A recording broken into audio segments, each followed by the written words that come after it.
in America. In the US, a young Ukrainian woman who fled the war in search of safety found only death. The tragedy was nearly silenced. American authorities tried to hide the brutal murder of the refugee. Who is this monster who escaped justice 13 times? Why did the system keep looking the other way for years? And what did Donald Trump do? He exploded with a statement that could change the course of events.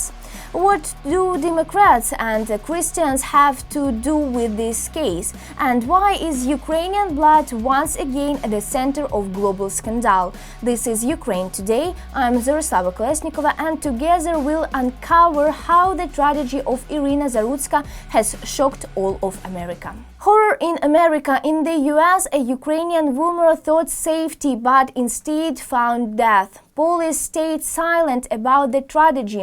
In the state of North Carolina, federal charges have been brought against 34-year-old Decarlos Brown, who last month's fatality stabbed 23-year-old Ukrainian refugee Iryna Zarutska on a train.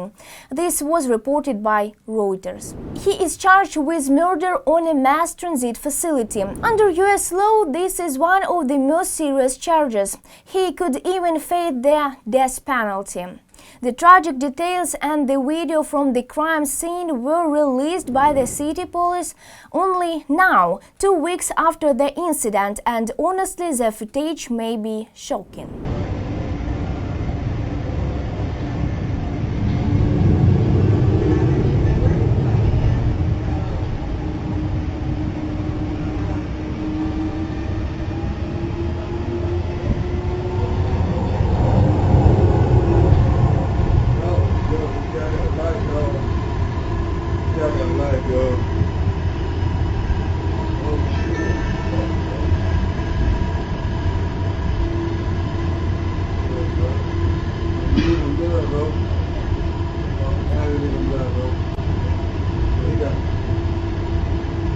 The family of Iryna issued a joint statement saying, "We are unspeakably heartbroken. Iryna came here seeking peace and safety, but instead, her life was taken in the most horrific way. No family should ever have to endure this." According to the family's lawyer, the young woman had recently moved in with her boyfriend and was attending English language courses. On the day of the tragedy, he texted her partner that she was on her way home, but she never made it. Upon arriving at the station, they were devastated to see that Iryna had died at the scene. The tragedy has caused a huge resonance in the United States.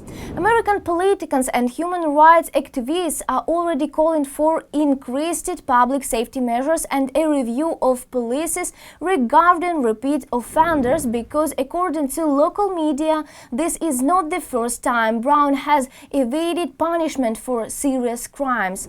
23-year-old Ukrainian woman Iryna Zarutska became a victim of a horrific attack in Charlotte, USA. In the evening, she was returning home from work by train when 34-year-old homeless man Decarlos Brown attacked her. He pulled out a knife and stabbed the young woman in the neck, suddenly without any reason. The murder occurred back in August, but the surveillance footage only surfaced online a few days ago. It has caused a real shock in the community. Americans have blamed the local Charlotte authorities, especially the mayor, accusing her of trying to cover up the tragedy. In response, the Charlotte mayor admitted, "This is a tragic situation that brings to light issues with social support systems and mental health. To understand what happened and why, we need to examine the whole context. While I don't know the details of this man's diagnosis, I understand that he has long struggled with mental illness and appears to have been in crisis. And this was the sad and tragic outcome for her."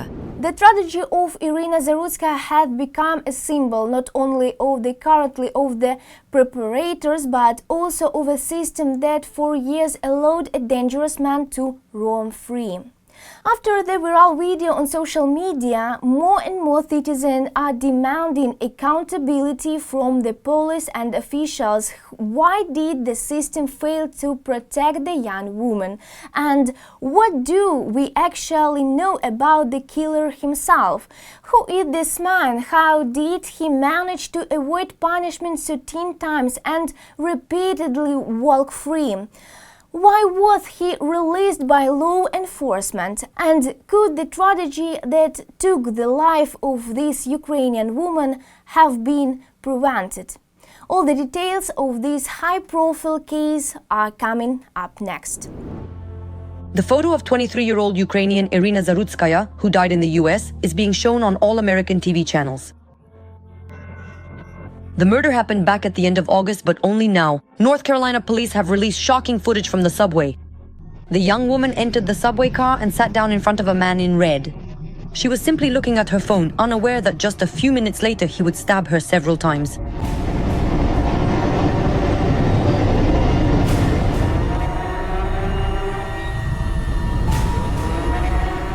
After killing the young woman, the man walked to the other end of the subway car. Drops of blood were left on the floor of the train after him. Passengers looked on in confusion and stepped over the bloody trail.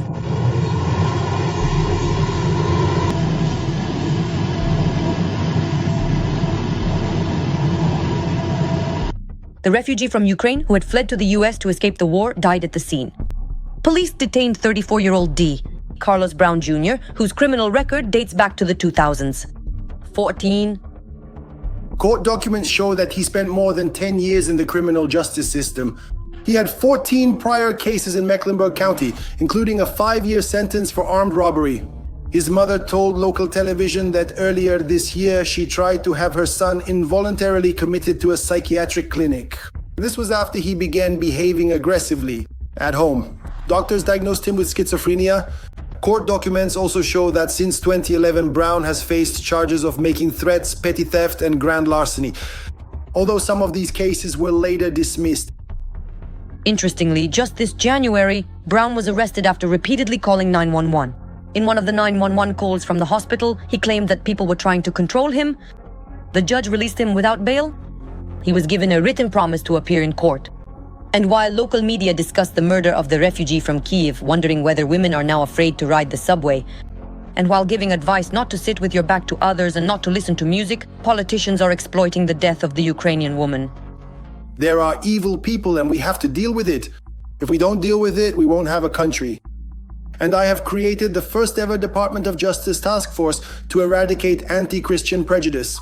And among those people who are a bit naive and not very well read, there is a tremendous anti-Christian bias. We haven't heard about it, we don't think about it. You hear about anti-Semitism, but you don't hear about anti-Christian sentiment. We have a strong anti-Christian bias, but we will put an end to it quickly. I would say that today we live in a completely different world than we did a year ago. It seems almost perfect. Trump drew a parallel between Iryna's murder and the threats made against him to deploy federal agents and National Guard troops to Chicago and other Democrat-run cities. This episode, as never before, plays right into the hands of the 47th president and his attempts to establish new order in America. Other MAGA supporters also spoke out with rhetoric similar to their leaders. A similar case, where politicians exploited the tragedies of Ukrainian refugees, happened recently in Germany as well. For example, the far-right party seized on the murder of a 14-year-old girl from Mariupol by an Iraqi citizen who was supposed to be deported but wasn't. This case allowed the AfD to once again accuse the authorities of incompetence and stoke public sentiment. Every voice matters. Join our community, support independent journalism and help us bring you the truth from Ukraine. Become a member of Ukraine Today. Join us now. US President Donald Trump reacted sharply to the murder of 23-year-old Ukrainian Iryna Zarutska, who was found dead in August at a light rail station in Charlotte. In a post on Truth Social, he directly stated that he demands the death penalty for the attacker. The animal who brutally killed the beautiful young Ukrainian woman who came to America seeking peace and safety must be swiftly without a doubt, condemned and sentenced to the death penalty. He emphasized that the case should serve as an example of swift and harsh punishment without delays or excuses. However, Trump did not miss the chance to blame the Democrats for this horrific tragedy, again claiming, "If I were president, this would not have happened." Is this genuine concern or rather political maneuvering? Why had the death of the Ukrainian woman become a topic in US elections debates? All the details follow in the report. The murder of 23-year-old Ukrainian refugee Iryna Zarutska in the United States has become the center of a political scandal. Over the weekend, police released surveillance camera footage from a commuter train in Charlotte, North Carolina. Late in the evening, the Ukrainian woman was returning from work looking at something on her phone when the attacker, who was sitting behind her, suddenly stood up and stabbed the victim several times. Zarutska died at the scene. The investigation established that they did not know each other. Police consider the murder to be unmotivated. Donald Trump responded to the crime. In a post on the social network Truth Social, he emphasized that the attacker, 34-year-old black man Decarlos Brown, was a mentally ill criminal who had been detained and released by the police 14 times. The last time, in January of this year, the man was released even without bail. Therefore, Trump blamed his political opponents, the Democrats, for the fact that he was walking free. The mayor of Charlotte, in particular, also belongs to this party. In recent weeks, the U.S. president has been actively declaring a fight against street crime, even deploying the National Guard to patrol the streets. Meanwhile, the mother of the man who killed the Ukrainian woman blames the courts for allowing her son, who has been diagnosed with schizophrenia, to have such freedom of action. The deceased, Iryna Zarutska, together with her family, left Ukraine for the United States to escape the war. Meanwhile, in the United States, the murder of the Ukrainian refugee is being widely discussed. The young woman died back at the end of August, but the chilling footage of the attack on her only recently surfaced online. Donald Trump learned about the case and expressed his condolences to the victim's family. But unexpectedly, he blamed the Democrats for her death. Lesia Holovina will share the details of the high-profile murder of the Ukrainian woman. The American city of Charlotte. 23-year-old Ukrainian Iryna Zarutska is returning home from work on an evening train. A man behind her pulls a knife from his pocket and just seconds later, unexpectedly and for no reason, stabs her in the neck. The gruesome murder took place back in August, but the surveillance camera footage only surfaced online a few days ago. The attacker is 34-year-old homeless man Decarlos Brown, a man with a long criminal record and suspected mental illness. Alongside photos of the deceased Iryna, the internet is also circulating pictures of her killer. 14 photos were taken by the police after 14 incidents when Brown was detained and then released back onto the streets. American society is coming down hard with criticism against the authorities in Charlotte. The mayor of the city is being accused of trying to cover up the murder, taking too long to comment on it, and speaking too leniently about the attacker. This is a tragic situation that brings to light issues with the social welfare and mental health systems.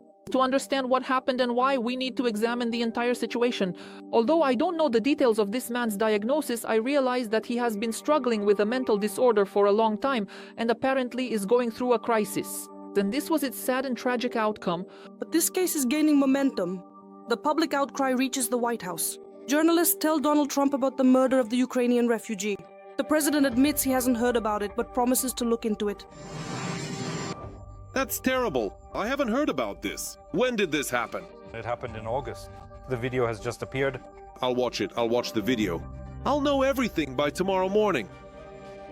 A few hours later, the American president really does make a statement about the murder in Charlotte. I just want to give my true love. I want to express my love and hope to the family of the young woman who was killed in Charlotte by a madman. The psycho just stood up and started. There is a video, but it's impossible to watch. It's so horrifying. He stabbed her while she was just sitting there. And for the fact that such a murder became possible, the American president blames his Democratic opponents. He claims that it's precisely because of their lenient policies that thousands of criminals have escaped punishment and now freely roam the streets. And he added his signature phrase, "If he were president, this would never have happened." Administration have no tolerance. The Trump administration will not tolerate terrorism or political violence, including crimes against Christians, Jews, or anyone else. We will not allow this. I'm talking about that terrible murder that recently happened in Charlotte. We need to put a stop to this. You know, when such truly brutal and horrific murders unfortunately happen, you absolutely need to take very tough and decisive action. In Charlotte, where a girl tragically died, authorities have promised to review security measures and strengthen protection at transportation facilities. Locals say this should have been done a long time ago. Here in this city, there are always a few people who cause concern. For example, yesterday I was being followed. This happens especially often on the train, and unfortunately, this is a typical situation for women. Iryna Zarutska was born in Kiev, occasionally worked as a model, and dreamed of becoming an artist. In 2022, she left for the United States when she and her family were fleeing Russian killers in Ukraine. Lesia Holovina, We Are Ukraine, United News Marathon. Israel carried out a targeted strike on the capital of Qatar, the city of Doha. At least 10 powerful explosions were heard there. They struck the headquarters of the terrorist group Hamas. Preliminary reports indicate that one of the militant leaders, Khalil al-Hayya, was eliminated. He was among the negotiators with whom the U.S. was negotiating the release of Jewish hostages. It is likely that 3 more military commanders of the terrorists were eliminated. To confirm the strike, the IDF stated that the eliminated militants were responsible for the massacre in Israel on October 7, 2023. Additionally, the IDF is preparing a new large-scale ground operation in the city of Gaza. All civilians are urged to evacuate immediately to the southern part of the region. A humanitarian zone has been set up there for refugees. It is expected that about 1 million people will leave Gaza. Evacuation orders and maps showing routes to safe zones are being dropped from the air. This is the first large-scale warning in recent weeks. Benjamin Netanyahu. A few days ago, I promised that we would destroy all the terrorists' towers in Gaza. And that is exactly what we are doing now. In the past 2 days, 50 such towers have already fallen. They were destroyed by our Air Force. All of this is just the beginning, a prelude to a powerful ground operation. I am addressing the residents of Gaza. Listen to me carefully now. You have been warned. Get out of there. Meanwhile, Swedish eco-activist Greta Thunberg claims that one of the flotilla ships on which anti-Israeli activists were heading to Gaza was attacked by a drone off the coast of Tunisia. None of those on board were injured. The flotilla is reportedly carrying humanitarian aid to Gaza. Official Tunisia denies this. A spokesperson for the National Guard stated that no drone was detected and an initial inspection showed that the explosion occurred inside the vessel. This is already Thunberg's second attempt to reach Gaza. The first attempt in June was stopped by the Israeli military, who called Greta's mission a PR stunt in support of Hamas. In Nepal, the country's prime minister has resigned amid ongoing large-scale protests. The day before, demonstrators attacked the government district, set fire to the parliament building, ransacked the residences of several political leaders, the Supreme Court, and the Prosecutor General's office. The police dispersed the crowd with batons and tear gas and used firearms. Over 2 days of protests, 21 people have been killed and hundreds injured. The authorities are evacuating ministers and high-ranking officials by military helicopters, and the international airport has been closed. The organizers have called the protests in Nepal Generation Z demonstrations. Young people are dissatisfied with corruption and widespread poverty in the country. The unrest began when the authorities in Nepal decided to restrict access to social media. Speaker 2, we are here to express our protest because our youth and our friends have been killed. We are here to see that justice is served, that the regime is overthrown, and that the Prime Minister is tried according to the law. Speaker 3, these large-scale protests in the streets clearly show how upset and disappointed our youth feel. I believe that these protests must continue. Friend, the truth must be heard loud and clear. Don't stay silent. Share the story so the world knows the full truth. Subscribe, comment and hit the like. Your support helps us keep the information front strong. Stay strong, stay informed and stay with Ukraine.